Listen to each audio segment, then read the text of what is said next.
In our heart, we see that everything that needs to come to clarity comes to clarity. We know within our central core that we are absolutely worthy of that clarity and welcome to that clarity. And no matter what maliciousness there is upon this earth, it will never outlast the divinity of our souls. We are divine. We are divine. We are divine. So hear ye, O seeker,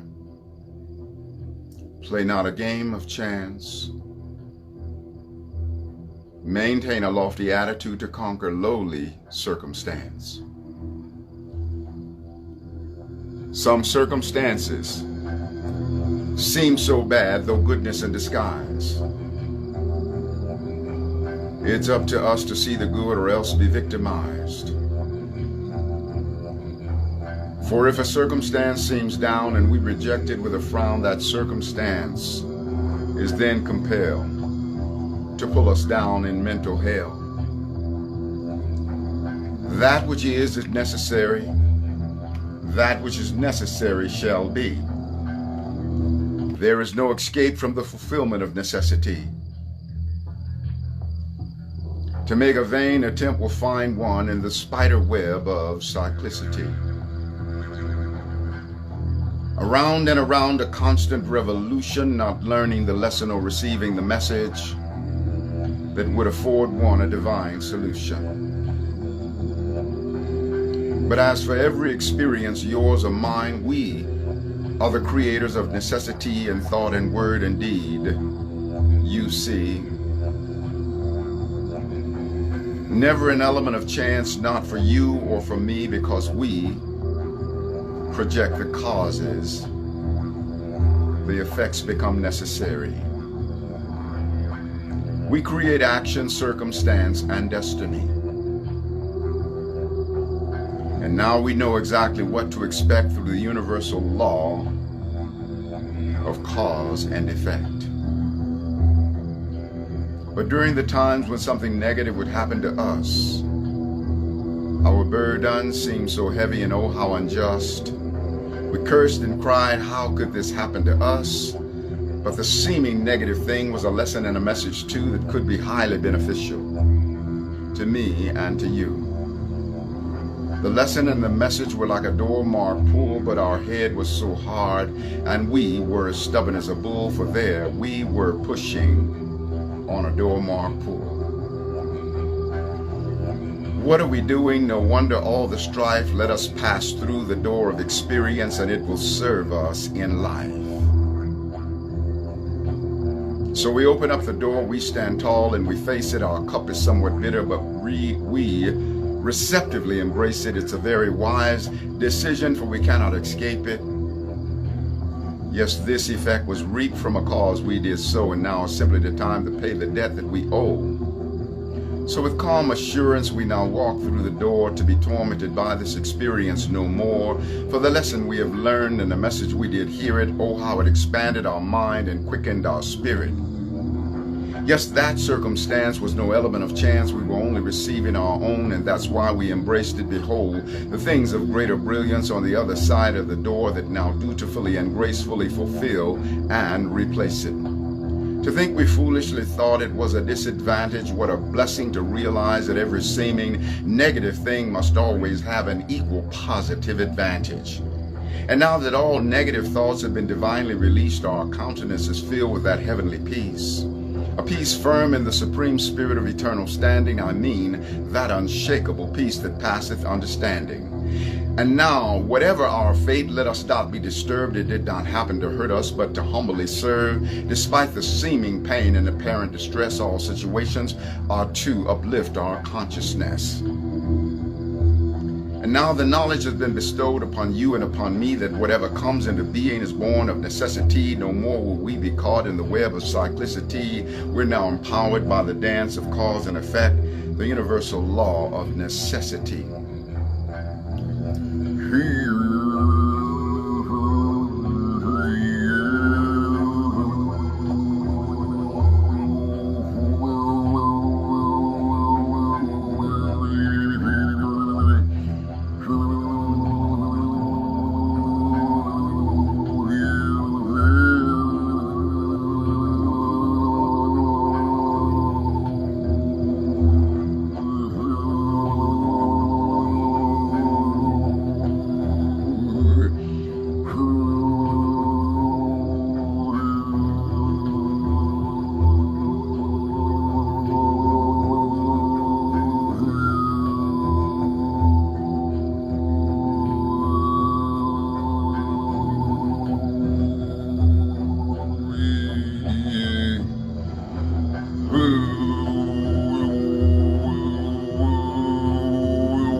Thank you for remembering who you are. Thank you, beloved, for coming home to yourself. Thank you for recognizing and knowing that you are the microcosmic container of the macrocosmic all that God is.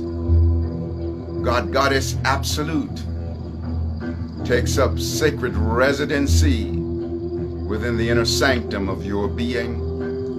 Thank you for knowing that. Thank you for living that. Thank you for exemplifying that. Thank you for allowing peace to be your ally. The peace that surpasses all understanding. Thank you for allowing peace to have its way with you. Thank you for allowing love to have its way with you. Thank you for allowing wisdom to have its way with you. And thank you for letting abundance have its way with you. Thank you for knowing that by virtue of God's intention for you, you are meant to be infinitely abundant. And even before the manifestation and crystallization of that abundance, you are a billionaire of being. Thank you for remembering that you are a billionaire of being. I'm going to bring in now some didgeridoo to affirm further the things that have been invoked. So focus upon your highest prayers and intentions while I share the didgeridoo.